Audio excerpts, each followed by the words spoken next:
Welcome to Literacy Geek Show. We are your hosts, Jonathan Lemaster and Lee Ramsey. The goal of our Literacy Geek Show is to inspire educators and spark great conversations that help students meet and exceed reading and writing standards. Join us as we geek out about our journey to revolutionize literacy instruction. Today, we're going to geek out about why text-dependent writing tasks prove to be so challenging for students. It'd be best if we talk about how we got here and a little bit of the history of our current literacy standards. So I think that's where we're going to start, Lee, is talking about where did all of this come from? This conversation of text dependent writing, and where were we 20 years ago, and where are we today? I think is a good place for Yeah, our I think, yeah, it sounds great. I listeners. know it's such a buzz right now. We're hearing text dependent writing, and with some of the schools and districts throughout the nation who we work with, and just seemed like the good thing to talk about. Yeah, I love. Yeah, we were just chatting about where where did the changes happen, and the highlight on text dependent writing. How did we get here, right? Yeah, and when I look back at some of the initiatives in education that have been around since I've been in education for 21 years, the closest one I can remember, I guess maybe the furthest back, is No Child Left Behind, and this is when President Bush had this idea, and it was a noble idea, very difficult to execute, but we're going to have every child across the nation be proficient at a certain date and time. So there was no like sliding scale. There was no, we'll have, there was this percentage, right? There will Mm-hmm. be 20 by this time, 40% by this time, 60% by that. But there was like an actual end date to this. And I think the spirit of it was that we were going to get all kids meeting standards, right? I think at the heart of it, that's what it was all about, Mm-hmm. which I think is great.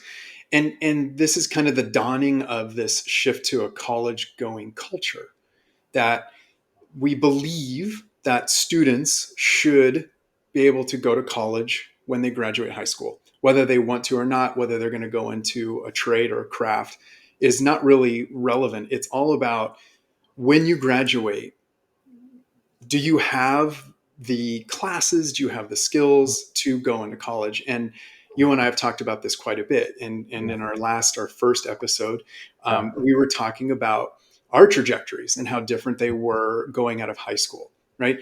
I was taking vocational prep courses, which means I didn't really have access to all the classes you were taking. I was in wood shop and metal shop, and I was learning how to fix broken computer machines. I was running dittos on that purple ink that you could see my arm rolling. I would roll these papers and they'd come out wet, and it was on this. It was kind of Mhm. like the first kind of printing that you could do, Xeroxing. And I was learning that, and you were learning, higher level math, and you were in advanced Yeah. English, and you were Yeah. taking extra social science classes, and I was taking the bare minimum. And what had happened as a result of our two pathways, you went on to college, and I tried to follow you, and I could not. And my counselor said, that's because you didn't take the prerequisite courses that you needed to get to be accepted into college. And I'm like, what do you mean? I graduated high school. And they said, yeah, that wasn't enough. And I think Mhm. that was kind of I am, and then you are too, we're product of that old thinking that you were Mhm. either on a college prep track or you are on some other track that's not going to get you to Mhm. college, right? Yeah. Yeah. Yeah. What was your experience about that? Because you kind of didn't. I don't even know if you. Well, we both I, didn't know. This is all in I high know it's been a fun conversation that we've had about it, and thinking back to high school. And I think you show up your freshman year and you sit down with the counselor and they kind of chat with you about your classes. I think I was excelling in math. That was coming easy. Certain things were coming easy. I was recommended, like I said in the last episode, to be an AP English. So I think they immediately thought that I was excelling with academics, and that you're just going to be on the college track. And I'm like, okay. And both my parents, I think, had always been like, you're going to college. school. Hmm. And so it was just seemed like, yep, sounds good. And then here's your class, and it's just, you're going to English, you're going, math, this, that. It was very structured. There wasn't really uh, too many options at that point. You're just on the college track. So it was, I didn't, Yeah, just didn't really think decisions were too much being about made it. for you, I think, is your undercurrent what Yeah. you're saying, right? Yeah. And there were obviously decisions made for me. Right. And so as education shifts to everyone's going to college, that presents a lot of new problems. Mm-hmm. What are the kids expected to know and be able to do? What sorts of skills will they need in order to be ready for college? What sorts of courses do they need? And of course, every state is different. But overall, across the nation, there is this consensus that there is a finite amount of academic literacy skills that students need. Many of them reflected in the Common Core when they came out in 2010, that students needed to be able to be proficient at in order to get in and succeed, which is Mm-hmm. very, very important, right? Not just getting into college, but succeeding in college once you're there. So then, in order to assess those, a new problem came up. Well, how do we know if a kid is college ready? Well, they've taken the courses. Well, from one class to another, we know that there might be some differences in what the expectation is and what the standards, and what does it mean to pass a class Mm-hmm. from one teacher to another. Or what And was so taught. state Right. assessments, yeah, and what was taught exactly. Were there specific things taught, not taught? And so state assessments come out again, and there's this big pushback. I remember when President Obama, became president, there was a lot of questions to him. Are we going to continue to test kids? Are we going to continue to spend instructional minutes testing Mm-hmm. kids? I remember he came out with a policy that kind of limited schools to a certain amount of hours of testing per year, that Mm-hmm. we're not going to over test our kids. But what's interesting about all of this is that there's this shift to, okay, if we're going to make the populace, every single kid, be ready for college, we have to have new standards. And if we have new standards, we have to have new tests to see if our kids are meeting those standards, right? Mm-hmm. This is kind of where we are. Right in the middle of all of this is this gigantic expectation that kids are going to be able to write with sources. Mm-hmm. The standards are calling for it. It's expected in the reading standards to read a certain way in order to prepare for writing. The writing standards are calling for an analytical lens Mm-hmm. to approach text. And then there's now a state assessment that has a what's called a text dependent question, right? Mm-hmm. Or a text dependent response, which requires text analysis. So here we are, and we're talking about how are kids being prepared for this kind of assessment? What kinds of skills are they learning, right? Are they learning the skills that they need to be successful to do this kind of task? It's a Mm-hmm. real big question mark. It's really Mm-hmm. interesting. Yeah, and I know when we were prepping for this and talking about it, I think the number of skills, this is kind of a loaded skill in a way, right? There's so many things they have to really understood what they read, and then they have to have all these new skills to be able to successfully write about a text, Mm. which is difficult, right? This is a big undertaking in education. We didn't have to do anything like this. I don't remember, right? I mean, we went through school. I don't think we had to. We We, wrote essays for sure, but I don't think yeah. our state exams at the time had anything to do with reading and writing a response to it, right? I don't remember that. Yeah, I don't remember it either. I remember in AP English, it was a lot of we were writing about a fiction text, right? And Right. what the characters were, character analysis, different things like that. So I think this is different from a standpoint of I believe the texts are mostly nonfiction texts, right? So Well, what's interesting what you're saying though too about AP, and this gets into equity, mm, is if not if let's go back. AP tests, the exit out of a test is going to be very similar to a state exam today, where there's going to be a multiple choice section and then there's going to be a text dependent question. In many of the AP tests, there's multiple text dependent questions. AP Language and Comp mm, has, I think, 3 essays in it mm, that require you to read a text and then write about it. mm, But what I find interesting, and I wasn't even part of our plan, is this idea of equity. So the advantage of taking an AP class, not only bragging rights to your grandmother, but if you pass the exam, then for some colleges, they'll give you college credit. So Mm-hmm. you don't have to pay for that. Right. That's free. That's a free class. Mm. And so if you're not learning these skills to help you write about a text, then you're kind of at a disadvantage. And if you're not taking AP classes, which the ultimate way to pass, right, to get out of it Mm. is to take this Mm. exam at the end and score with a 3 or higher. If Mm. you don't have those skills, then your peers are are advantaged. They Mm. are taking courses and passing tests and not having to pay for college courses later on in their life. Mm. That's very interesting in that power struggle. When we talk about equity, we talk about making sure that all students have the same access.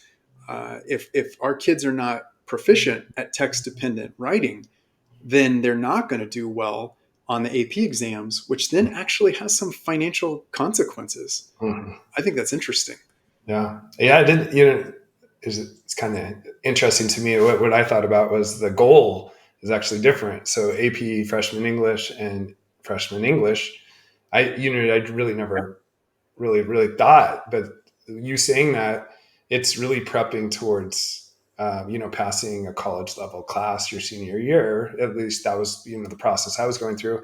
And it's interesting. I think you've mentioned it many times that the college writing is different. So the goal is different, right? The goal is Mm. writing about a text. And so I can see how, like, the AP is a great advantage, but it also set a whole different goal than Mhm. the regular English classroom, right? It's kind of It is. fascinating. Maybe that's kind of, these standards are kind of helping Yeah. facilitate and make sure there's changes in the regular grade levels to make sure the goals are aligned, right? Yeah. Yeah. It is ironic that the courses that are not AP are called college prep, right? College Mm-hmm. preparatory. Mm-hmm. And there's only one that gets you college credit if you pass the exam, and that's AP. And why? Because College Board says that it is the most like a college class. Mm-hmm. So what's the college prep class then? Right, right. It really is. It should be, right? It's it, yeah. it really should be equivalent to an AP class if we're trying to prepare for a college exam or a Mm-hmm. college course. It needs to really mimic those skills. So let's talk about that. I think it's really important when we talk about text dependent writing and we talk about text analysis. The reason why that's such an important skill set, and as you said, it unpacks to many, many different skills, is because as soon as you get into college, the expectation is that you have to read something to write about it. And Mm-hmm. usually that something that you're reading is 10, 12, 18, 35 pages of length. And that's in a textbook. That could be an article, it could be some sort of study that you're reading. And then Mm-hmm. on top of it, you have to synthesize multiple texts to do this well. It's not Mm-hmm. just a matter of just, oh, looking at one. And it's not your typical research paper. I think people get confused about that, where, a text dependent writing exam is more like a research paper. It's really not. You're not shifting ideas from one medium to another. I'd call that kind of research. What you're doing with text dependent is you're thinking about the question and you're using sources to build ideas and to strengthen arguments. And so the level of thinking and the ownership and control over those sources is so different than just like a research paper where you're just kind of summarizing the facts, right? You're just summarizing the facts. That's not what Mm-hmm. you do in a text dependent. So in college, you go from high school into college, and all of a sudden now you have to read these extremely difficult texts and write about them with high proficiency. This is why text dependent writing is so crucial. Mm-hmm. So Yeah. yeah, and I kind of mentioned a little bit about research, right? So what other places we kind of we like to, well, geek out about all the things that we do and where we find information and justify what we do. So when we talk about looking at sources, what are some ways that we as literacy geeks look at sources for our own business, for our own decisions. Like, what do we do with sources, like in a world setting? Because I think kids always want to know, like, when am I ever going to use this? Why would I want to do this? Like, Yeah. shine some light into that process that we go through. Yeah, I think business a lot of times we're looking at what our competitors are doing, right? And are they having success? And you kind of need to benchmark yourself against someone to understand where you're at. So it's a form of measurement, and so looking at your competitors and seeing what they're doing. Like one is looking at their products and how they compare to your products, and so there's a fair amount of analysis done to see really understand how they've leveraged technology or how they've integrated their lessons into their technology and platforms to understand if we believe it fits our pedagogy and Mm-hmm. it fits the transferability and things there, and then we can maybe think about integrating similar things into our product base. Mm-hmm. So I think it's how we do it quite a bit. I think the other thing is just maybe sharing literacy geeks with the world. So we want to get our name out there. We want people to know us.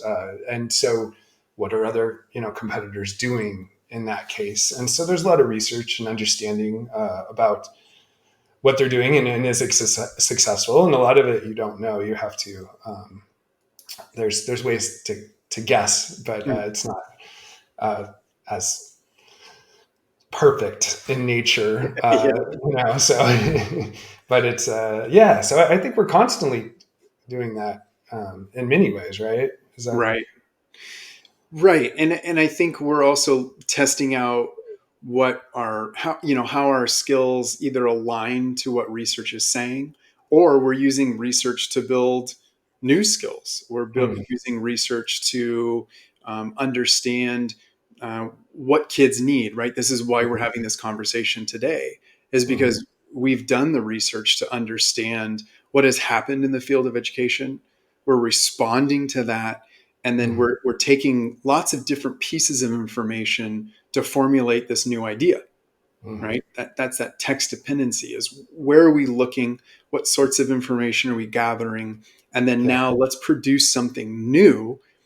And I think that's the challenge, is what I was kind of getting at. I maybe not even said it that clearly, but it's not a research paper you're writing, mm, because at the heart of it, you're producing a new idea, mm, right? And that's what you're saying too, right, is we're looking at what other companies are doing, we're looking at the approaches that they're taking, all so that, and all companies do this, all so that we can come up with something better, stronger, different, mm, something that's going to really help kids grow.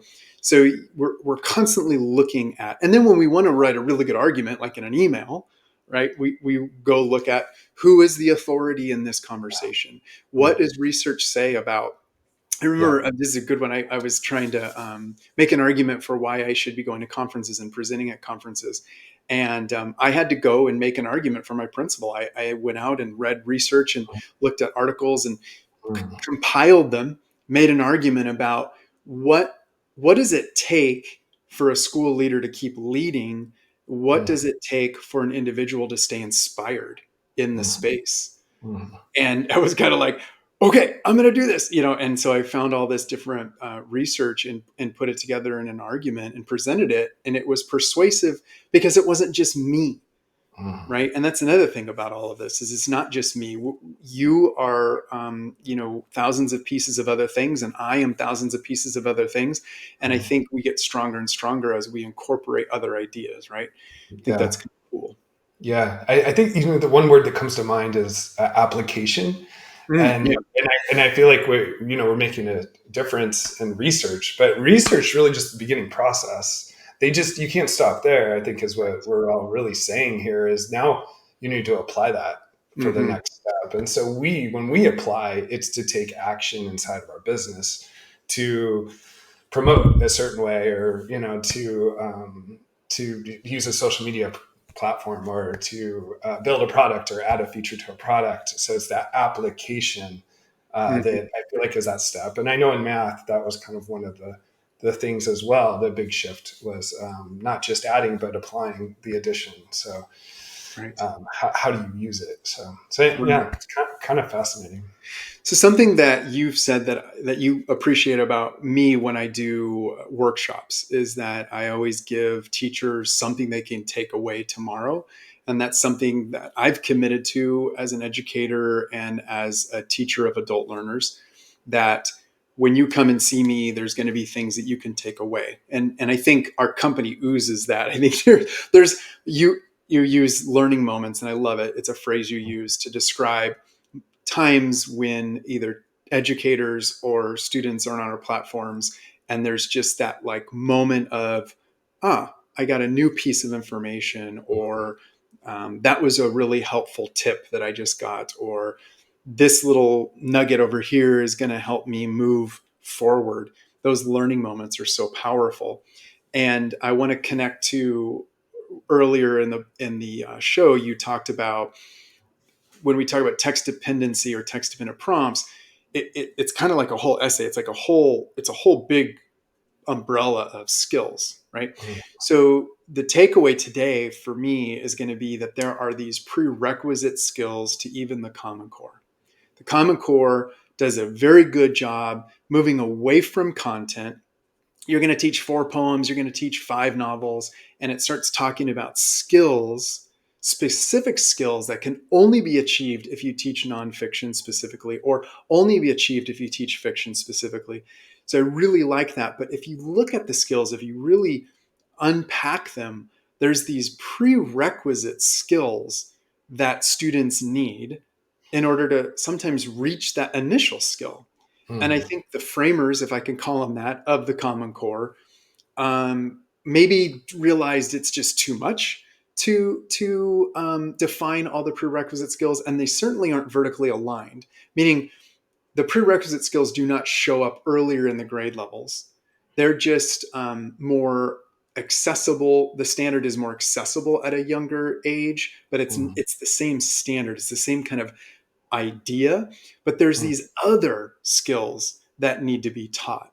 There's these Mhm. other moves that need to be made, for example, as a writer. And one of the things is like what I like to call rhetorical writing. And it also, there's a branch of rhetorical reading. So the rhetorical reading and rhetorical writing. And when we put the word rhetorical in front of reading and writing, what that really means in its simplest form is looking at the decisions that writers make. Looking at the decisions. So while I'm reading, I'm looking at the decisions that writers are making as they shift from one idea to another, as they use transitional language, as they use meta language to explain what's happening. So then I can transfer that to my own writing, right? Then I start using rhetorical writing skills and strategies so I can start doing those same things. That's not talked about at all in the Common Core, right? It's like, that's not even, they might use the word rhetorical here and there, but it's really not a skill to say, let's take a real close look at how writers maybe shift from one idea to another, right? Mhm. And so, one thing that we're going to do as part of this show for this episode is that we're going to post a number of prerequisite skills that we've identified so that our listeners and viewers can get to that in our Geek Gazette. And that's kind of like our newsletter or our blog. So you could go to our Geek Gazette and get some of these prerequisite skills for the Common Core, which is really, really cool. Yeah, I love that. One of the things I think that we talk about from a reading standpoint is I think a really good reader is asking lots of questions, and I Yes. think I love some of the questions that you were talking about, and I don't think those are, maybe that's a shift when you're writing text dependently about a text dependent prompt. There's different questions you need to Mm, be asking yourself, and I makes a lot of sense. Yeah, and you want those questions to be active in your brain while you're reading it to yes. really understand what that writer is trying to do. And sometimes to keep you awake. Some of the Right. texts that you read, when I taught AP English, there was one text about the Mississippi River, and what you feel about the Mississippi River is completely not important to the conversation necessarily, but the writing of it was so beautiful. If you really asked questions about it, if you stayed curious, Mm, But if you just read it for what it was awful, right? It was awful because it was just a description of how the river moved. mm, And you're like, okay, this is not something that I would pick up ordinarily. This isn't mhm, something I'm checking out, on Spotify to listen to on my drive home. This is something that you just have to really slog through. But if you're staying curious, and I'm so glad you brought that up, asking questions of the text and of the mm, author. mhm, Why did you do this? what mhm, what is going to come next, and why is that coming next? Why is it now and not before? And what are you trying to do here, and what is that word doing for you there? Like, mhm. really digging into it keeps you engaged, right? It's a strategy to keep you engaged. And I think it's just interesting, the questions that you ask, right? I think is a Yeah, cool comment. yeah, yeah. All right, so the next section is this idea of measurement.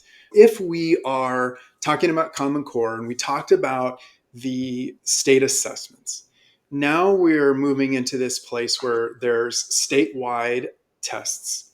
The statewide test has a text dependent question, and more states are onboarding uh, testing organizations that have this text dependent question, where students will have to read a source or two or three, and they will need to respond in writing using those sources. Right. So that's kind of where we are.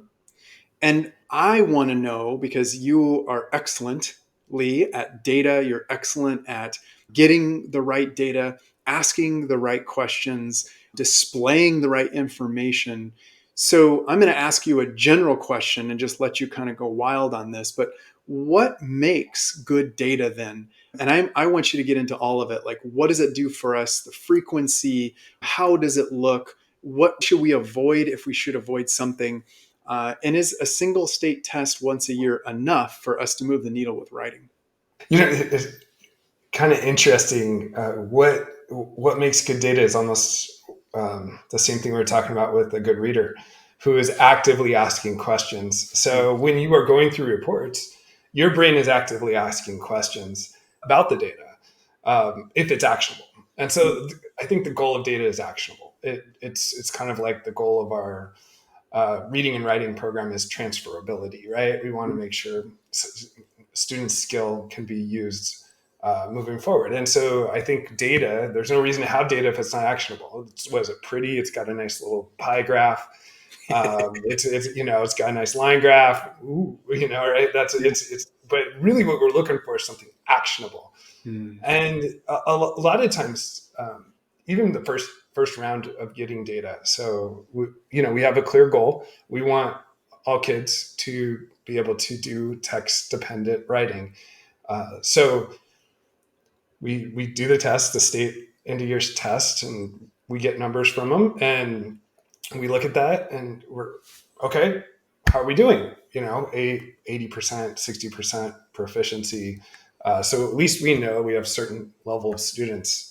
But if we just had, my district, 60% proficiency mm, in text dependent writing, my brain doesn't have any doesn't know where to go with that. I don't think I think it's a good data point, and then we can measure it each year, right? But I don't know if it's actionable yet. mhm, And usually, you just have to go down a level, and once you go down enough levels of detail, it becomes crystal clear what to do, and you all of a sudden that flood of questions or flood of mm, ideas on how to take action comes to you. It just hits you. It's really simple, and so if you're questioning, I don't know what to do with the data, they really just haven't gone deep enough yet. And so when we think about it, the next step is to understand, like we opened with, wow, this one task has a lot of individual skills. And so if mm, we're really going to break down what's going on, we have to take it to the next level. So one of the ideas was introducing sources. So mhm, how you introduce those. So how good are the kids at introducing sources? Now that's bite size enough mm, that if you're at 4 out of 10, or 30% of your students know how to do that, and that's the weakest skill out of the list, then I think a teacher is going to look at that and go, okay, I have to teach my kids how to introduce sources. And if they all know how to do that, they're going to be a little bit better at text dependent writing. And so I think it's kind of getting down to that next level. And so, and, and really if that data sums up well all the way up to the district level, then a district leader, a curriculum leader can say, writing curriculum that my teachers are using to teach text dependent writing is nailing it. I'm seeing consistent growth. I can see where the skills fill in the gaps, and in our skill curriculums, our curriculum's great. Or is it not? Are we actually not spending any time on these certain skills? And over the last 3 years, these skills aren't moving. Then we know, all right, we really need to match the curriculum that we have to understand why we have these gaps, and we either need to fill it in or think about ways to really get more of these lessons in to make sure that these students, move up. And so when you have good data, you can pinpoint like, hey, they're comprehending, right? Because they're clearly pulling ideas over at the right time, or everything seems to be fluid and comprehensive, or at least understandable. But like they're not using the sources effectively. They're not making arguments, or they're not using sources as ways to build ideas. They're just kind of transferring sources. What a great, I think, example of how you can check for something like that. But a skill that we're just like, oh yeah, this is what you need to do. But do the kids know that? And to be fair, do all teachers feel comfortable with that? Does everyone feel they have the curriculum? You talked about that, a curriculum director making decisions about curriculum. Do we have the curriculum? I used to get frustrated often by textbook companies. They would give us the most cursory writing curriculum you could ever imagine. You don't know, what do you teach with what they've given us? It's like so generic and not specific to any kind of like mastery writing level at all. It's just kind of like, this is so basic. It's almost insulting how basic it is. And it's not what the kids need. It's so Yeah. much deeper. And kids are going to learn whatever you teach them. So here's another takeaway. You can teach them easy vocabulary, or you can teach them complex vocabulary. You can teach them how writers think, or you can teach them how to write a 5-paragraph essay. They're going to learn whatever you teach them. That's the takeaway. They're going to learn whatever you teach them. So you can teach them how to be rhetorically flexible and write to the situation and the context, and write with voice and have a context of your own from what you're writing. Or you can kind of fill out more formulaic writing. They will do whatever you teach them to do. And I think that that's fascinating, because if the instructional materials are that formulaic, then you're going to get more formulaic, which may not transfer very well into text dependent writing, because you can't be formulaic with the. Yeah. All right, so we're going to try this segment. We're calling it Let's Get Techie. We're going to try this out. I'm going to kind of wind Lee up. He's our tech Oz, and we're going to see see how this goes. But we're just geeking out about tech. People want to know about it and understand it. And so I'm going to ask a question, but we're going to get into our Let's Get Techie segments. All right. So why ask students to write on platforms other than Google? There's a lot of pushback, right? Because almost all writing happens on Google these days in classes. What are some good reasons why we should write sometimes, not all the time, not replacing Google at all? But what are some good reasons to write on alternative platforms other than Google or Word when we're talking about writing skills and writing instruction? All right, wind up, go. I think Google Docs and Word, Microsoft Word, were created to help get writing out the door. But they were not created to help students learn how to write well. And so if you try and modify something that wasn't originally designed for your goal, sometimes there's struggles. And so we've seen some companies, back to our research, we've seen some product implementations that are add-ons to a Google platform or Microsoft Word that start to be similar to spelling and grammar checks and giving feedback. And if you look at that, I know the spell check is a beautiful thing and has a great place, but it is a horrible teacher on how to spell well. Mm. So I spell the same word incorrect for the last 10 years. I think it's the, what is it? I after E, I E after C. There's a Is it? rule. There's a rule. There's Yeah. a rule, and I say it, and I think going through this process in the last few years, I've actually tried to try and spell it correctly before I use the tool to do it as a way to start to learn how to spell well. Mhm. But in reality, if you just use that tool, you aren't learning. And so I think that's once you change that goal. So our goal is to help students with their reading and writing skills. And so we look at, can Google Docs help with that? Definitely from a transferability standpoint, this is the type of tool that a student who goes to college will be using, goes into work will be using. So Absolutely. they're used to that tool. I think that's great.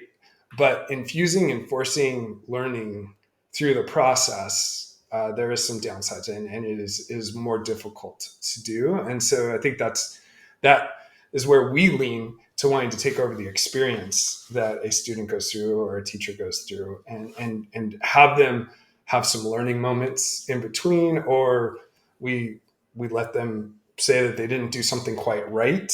Hmm. We turn the brain on, then we give them learning moments, and so when we control that experience, we can get much closer to that goal of teaching a kid a certain skill. And so that's I guess maybe that's interesting. It's like we put on our Google goggles, and we're looking at it and we're like, how do we see technology, or how does Lee Ramsey see technology? And it's really based on the goal. I think it's just a giant toolkit. Each technology that comes out is beautiful. It's like a hammer. You don't always use a hammer to fix everything, or a Mm. screwdriver to fix everything. Everything has its own reason that it was built. And so I think looking at each technology and how to apply it, that works great if we're trying to solve for in this situation. That doesn't work so great if we're trying to, do this other solution. So yeah, I don't know if that kind of I'm high like, level. this is amazing. I think everyone else is like, yes. Yeah. A couple of things that you said, it's the goal and how you use it, right? What is the intent? What is Yeah. the intended outcome? Yeah. You can't get Google Docs to teach your kids things specifically, so that's not going to work. What will teach your students how to write better? But getting writing out the door, it's fantastic. It's very flexible. It's adaptive. It allows you to edit and move things around very fluidly. And then I loved your analogy, the best analogy. You don't fix everything with a hammer, Yeah. right? And so when your students are struggling with writing, you don't just stick them on a Google Doc and hope that they're going to get better at writing, because they're not. They're Yeah. just not. There's nothing really in here. And of course, you can do add-ons and other things, plugins, add-ons. But the problem is that without a central place, now we're struggling to collect very, very important information about where they're struggling. Right? Yeah. These add-ons and plugins typically don't have a database that you can pull from and combine that data, disaggregate it, form groups, do certain things. It just depends on what you're trying to do. And Yeah. hey, that was brilliant. I think that was awesome. And I think it's kind of fun. It moves us to the next conversation of how are we applying the technology here at Literacy Geeks. I think there's been some recent amazing breakthroughs. And I think one of the number one things was OpenAI and language learning models. Yeah, And the word language is the key in it. And it is a huge software upgrade for writing. yeah, And this tool also does a beautiful job of explaining why someone's writing did a great job or where it could improve a little bit. And that tool and that upgrade is amazing. I think it's really going to help in this area. Hmm. because I think some of the biggest problem here is it takes too long to grade and to get um, feedback, timely feedback, where the brain is still on, and you just finished this writing. And I think the quicker you give that feedback back to that student, the more engaged they're going to be about the learning process. And so I think we're blown away with this new technology, and how we've been able to apply it in our experience and in our writing platform. And I think this is a game changer. I think this is the direction we're going to see in education. Yeah, with our common writing assessments, one of our products that we've developed, we now emulate a state assessment, the text dependent question, and you don't have to wait from one year to the next to Mm-hmm. get results. And even with the interims that some of these assessments offer, which are those kind of mid year assessments, they don't do Mm-hmm. the grading for you. They will only do the multiple choice. They will Mm-hmm. not do the grading of the essay. So at the end of the year test, they do have human beings sitting down and grading your students' writing. But if you do a mid year assessment, even on their platform, and it happens to be writing, they will not grade that for you. And it makes sense. The cost is too much. The manpower is Yeah. too much. It's too much work to grade all these essays. So we created common writing assessments because we know that students need that practice that emulates that assessment, and they need that immediate feedback that you're talking about, Lee. And they need those repetitions of how do I engage in a text in the right ways and write about them thoughtfully, write about these sources thoughtfully, using them effectively. Now you can do it. Now you can do it with language models. You're able to allow students to have these experiences multiple times a year. And what I think is the best is in our industry is called a baseline. So if you can Mm-hmm. give a baseline assessment district wide at the beginning of the year in September, you can make some really great decisions about your writing instruction and how you go about writing throughout the year instead of, and I'll just be transparent, I've done it my whole career and I've been a teacher leader and been in meetings, and teachers kind of start with their writing program from the beginning every year the same way. Yes, do we get better, stronger? We sharpen our craft at teaching it, of course, but we really start blind. We Mm-hmm. don't really know where our students are. And those state exams don't give us enough data, tying back, Lee, to what you were talking about. They don't give us enough Right. information. And you know what? It was taken 2 months before the end of the year, and then there was summer. I really don't know 6 months down the road where my kid really is anyway. I need new assessment data so that I can make better decisions about my writing. And our common writing assessment, it does exactly that. And just it's so exciting to be able to offer something like this and take the burden off of a district's shoulders or a school's shoulders who's really excited about this, getting data across the board for all their kids without having to create a committee and have that Yeah. committee trained and have Yeah. everyone come together. Like it's just it's an Yeah. incredible amount of work to Yeah. pull something off like this.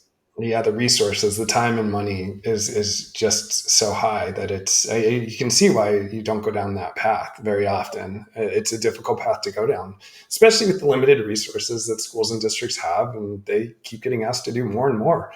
So, I think we're excited that this, anytime we find a new tool in the toolbox that helps, streamline something that, a teacher doesn't have to do, or provides better data to a district so they can make better decisions. I mean, it's just amazing, and this is definitely revolutionary, game changing technology that we are blown away with. We're just blown away with the results that we've seen come out of it, and how good it is, and how personal you can make it. The Yeah. feedback is just cool. So, and it's even our first product was the common writing assessments, And we started to get feedback that we want our students to practice more than just that 2-3 times a year Yeah. and doing common writing assessments. And Yeah, it's that's true. all of a sudden we're working on more learning moments, more and being able to easily add more writing assessments, maybe a few times a month, Hmm. into any classroom. Yep. So maybe you can Yeah. talk a little bit about some of the writing assignments that you're seeing that would be so successful in the classroom today. Right. Yeah, and what you're saying is, we have to just pause and think about that. You can have students writing in science and get feedback on that. You can have students writing in social science and history and get feedback on that. You can have DBQs done, document-based questions, which is a type of text dependent. Uh, Mm-hmm. you can do that work, and you can have kids writing. And I think sometimes students get a little tired with writing because they're part of the system, the lagging system of Mm-hmm. feedback. That feedback Yeah, loop is so inconsistent yeah. that they kind of just are not motivated to even write. I think a lot of times we think about the lack of motivation in students in writing tied to maybe they're just not interested. But Mm-hmm. maybe the issue is not that they're not interested. Maybe the issue is that they don't feel a part of the process, Mm-hmm. that they're not learning while they're writing, and then they're not getting any feedback in a timely manner to help them improve. So, as any human would question, what's the point? Like, what's the point of this if it's not going to be to my benefit? Why do I want to do this? It's an interesting point. I think we Mm-hmm. can leave you with that. We really liked this conversation. We're thinking about turning this into a couple of topics as we dive deeper into text dependent writing. Again, this is something our whole nation is working with and trying to find solutions to help students become strong writers as they use sources in their writing. So I think we're going to be adding more of these topics as we go in our upcoming episodes. And I think, if I'm not mistaken, our next topic is going to be about integrating sources, which in the beginning might seem like, well, that's it. That just that little bit. And there's a lot to unpack, and I think you'll be very impressed with what we talk about when it comes to integrating sources and how to help kids really start introducing those sources, using them correctly, using them strategically. I think it's going to be a great conversation. We're just so happy you joined us. So thank you so much. Thank you for geeking out with us. Yeah, take care, guys. Bye.